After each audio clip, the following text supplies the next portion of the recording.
नमस्कार। हिंदू इन्फोपीडिया में आपका स्वागत है। हम अपने विश्व स्तर पर मंडरा रहे सभ्यतागत संकट श्रृंखला का अगला भाग प्रस्तुत करते हैं। आज हम आधुनिक यूरोप के अत्यंत महत्वपूर्ण गोपनीय विवरण के उद्घाटन का विश्लेषण करेंगे, जिसने कुछ ही मासों में एक विशाल राजनैतिक परिवर्तन का मार्ग प्रशस्त किया। वर्ष 2025 के मई मास में फ्रांस के गृह विभाग ने एक गोपनीय प्रतिवेदन का मुक्त प्रकाशन किया। इस प्रतिवेदन में देश के भीतर क्रमानुसार विकसित की गई संगठित संरचनाओं का विस्तार से मानचित्रण किया गया था। इस विवेचन में 200 से अधिक संस्थाएं स्पष्ट रूप से अभिलेखित थीं तथा विश्लेषकों का अनुमान था कि वास्तविक संख्या लगभग 300 के समीप पहुंचती है। ये संस्थाएं शिक्षण, समाज सेवा, युवक समूह, वित्तीय व्यवस्थाओं तथा सामुदायिक संगठन जैसे अनेक क्षेत्रों में फैलकर एक समग्र संरचना का निर्माण कर रही थीं। गोपनीय प्रतिवेदन ने इन संरचनाओं को वैचारिक समूहों के परिसंस्थान के रूप में निरूपित किया।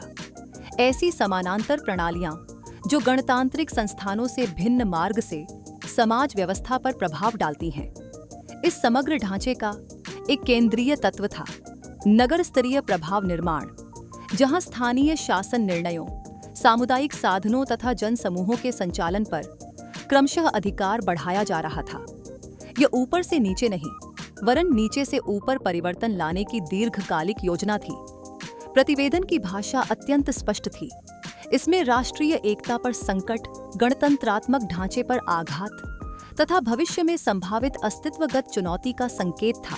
किंतु राजनीतिक नेतृत्व की प्रतिक्रिया केवल सुझाव संग्रह तक सीमित रही। न तो किसी महत्वपूर्ण वैधानिक कार्यवाही का आरंभ हुआ, न किसी जाल संरचना का व्यवस्थित विघटन और न ही जन समुदाय को व्यापक रूप से चेताया गया।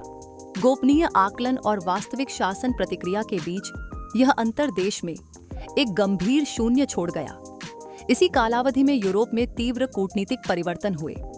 अनेक देशों ने केवल 2 दिवसों के भीतर एक ही प्रकार का निर्णय अपनाया।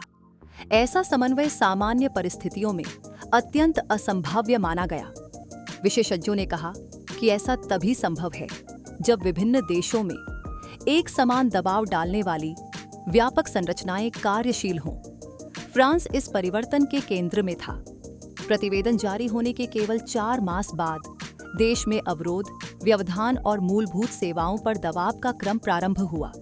परिवहन तंत्र, औषध वितरण, विमानन केंद्रों की गति तथा नगर गतिशीलता, सभी पर संगठित दबाव देखा गया।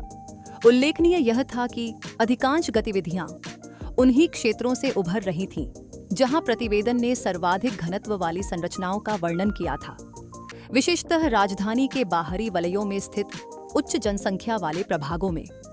यह संपूर्ण क्रम एक लंबे समय से प्रचलित विधि रूप का अनुसरण करता दिखाई दिया। ऐसी विधि जिसमें बाह्य रूप से संयत तथा सहयोगी व्यवहार प्रदर्शित किया जाता है, परंतु भीतर ही भीतर एक वैकल्पिक शक्ति संगठन का निर्माण किया जाता है। बीते 100 वर्षों में अनेक क्षेत्रों में यह पद्धति विभिन्न रूपों में अपनाई जाती रही है। समाज सेवा, शिक्षण, दान व्यवस्था तथा स्थानीय सहभागिता के माध्यम से आधार शक्ति बनाना और फिर नीति निर्माण की दिशा को प्रभावित करना। वर्ष 2025 की घटनाएं यह स्पष्ट कर गईं कि जब जनसांख्यिकी, संगठन, विदेशी सहयोग और आंतरिक ढांचे एक साझा उद्देश्य की ओर संगठित हो जाते हैं, तब वे किसी भी राष्ट्र के निर्णय प्रवाह को तीव्रता से बदल सकते हैं। फ्रांस का यह प्रसंग चेतावनी देता है कि केवल आकलन पर्याप्त नहीं, उचित समय पर दृढ़ शासन कर्म भी अनिवार्य है। यदि आपको यह विश्लेषण उपयोगी लगा हो तो कृपया इस प्रस्तुति को पसंद करें, हमारे प्रयासों को समर्थन दें और विस्तृत अध्ययन हेतु हिंदू इन्फोपीडिया पर उपलब्ध लेख को अवश्य पढ़ें।